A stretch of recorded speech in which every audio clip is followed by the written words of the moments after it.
అనంత కరుణామయుడు, అపార కృపాశీలుడు అయిన అల్లాహ్ పేరుతో.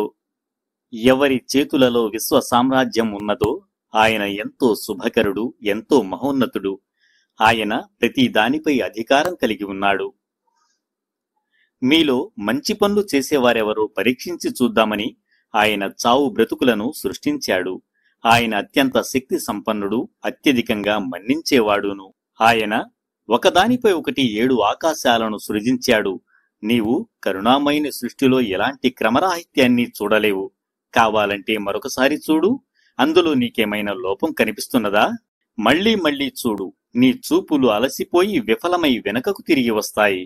మేము మీకు దగ్గరగా ఉన్న ఆకాశాన్ని మహోజ్వలమైన దీపాలతో అలంకరించాము. వాటిని శైతానులను తరిమికొట్టే సాధనాలుగా చేశాము. ఈ శైతానుల కొరకు మేము మండే అగ్నిని సిద్ధం చేసి ఉంచాము. తమ ప్రభువును తిరస్కరించిన ప్రజలకు నరకశిక్ష పడుతుంది. ఇది చాలా చెడ్డ నివాస స్థలం.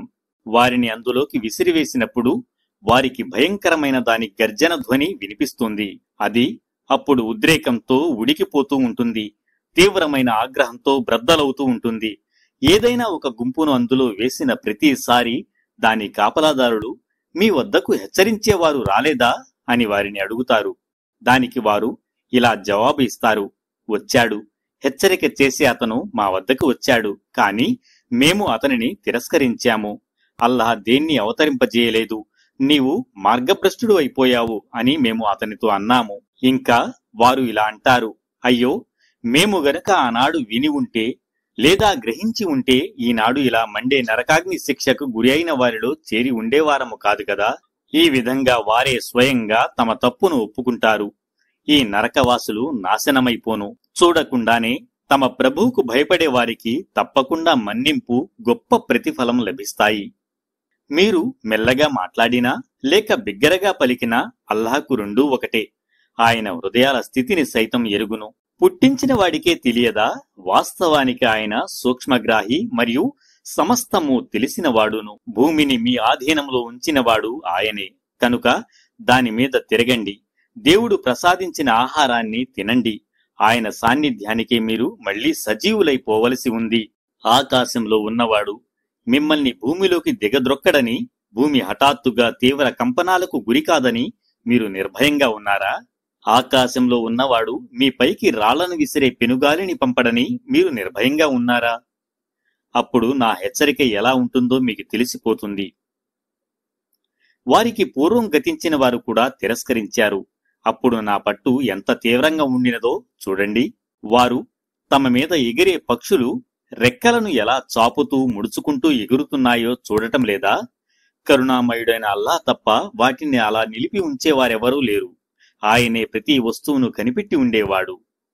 కరుణామయుడైన అల్లాహ్కు ప్రతికూలంగా మీకు సహాయం చేయగల సైన్యమేదైనా మీ వద్ద ఉన్నదా? చూపించండి. అసలు విషయం ఏమిటంటే, ఈ తిరస్కారులు మోసంలో పడిపోయారు. లేదా ఒకవేళ కరుణామయుడైన అల్లాహ్ తాను ప్రసాదించే ఆహారాన్ని ఆపివేసినట్లయితే ఇంకెవరు మీకు ఆహారం ఇవ్వగలరు చెప్పండి? వారసలు తలబిరుస్తనానికి, సత్య తిరస్కారానికి మూర్ఖంగా అంటిపెట్టుకుని ఉన్నారు. బోర్లా పడుతూ లేస్తూ నడిచే వ్యక్తి సరైన గమ్యానికి చేరుకుంటాడా? లేక చదునైన బాటపై తల ఎత్తి నిటారుగా నడిచే వ్యక్తి గమ్యానికి చేరుకుంటాడా? కాస్త ఆలోచించండి. వారితో ఇలా అనండి: మిమ్మల్ని పుట్టించినవాడు అల్లాహే. ఆయనే మీకు వినే, చూసే శక్తులు ఇచ్చాడు. ఇంకా ఆయనే మీకు ఆలోచించే, అర్థం చేసుకునే మనస్సు కూడా ఇచ్చాడు.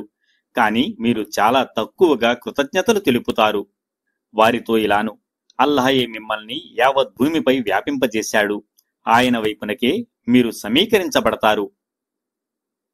అప్పుడు వారు, నీవు గనుక సత్యవంతుడివే అయితే ఈ వాగ్దానం ఎప్పుడు నెరవేరుతుందో చెప్పు అని అడుగుతారు. ఇలా చెప్పు: దీనికి సంబంధించిన జ్ఞానం అల్లాహ్ వద్దనే ఉన్నది. నేను స్పష్టంగా హెచ్చరిక చేసేవాణ్ణి మాత్రమే. తరువాత వారు దానిని సమీపంలో ఉండడం చూసినప్పుడు తిరస్కరించిన వారందరి ముఖాలు వెలవెలాబోతాయి. అప్పుడు వారితో, మీరు మాటి మాటికి అడుగుతుండేది ఇదే అని అనటం జరుగుతుంది. వీరితో ఇలా చెప్పు: మీరెప్పుడైనా ఈ విషయం గురించి ఆలోచించారా? అల్లాహ్ నన్ను, నా అనుచరులను నాశనం చేయనవచ్చు, లేదా మిమ్మల్ని కరుణించనవచ్చు. కాని తిరస్కారులను వ్యధాభరితమైన శిక్ష నుండి ఎవరు రక్షిస్తారు? వారితో ఇంకా ఇలాను: ఆయన ఎంతో కరుణామయుడు. ఆయననే మేము విశ్వసించాము, ఆయననే మేము నమ్ముకున్నాము. ఎవరు పూర్తిగా మార్గభ్రష్టులై ఉన్నారో త్వరలోనే మీకు తెలిసిపోతుంది. వీరితో ఇలా చెప్పు, ఎప్పుడైనా మీరు ఈ విషయం గురించి కూడా ఆలోచించారా? ఒకవేళ మీ బావులలోని నీరు భూమిలోకలకు ఇంకిపోతే ప్రవహించే ఈ నీటి ఊటలను మళ్లీ మీకోసం బయటకు తెచ్చేదెవరు?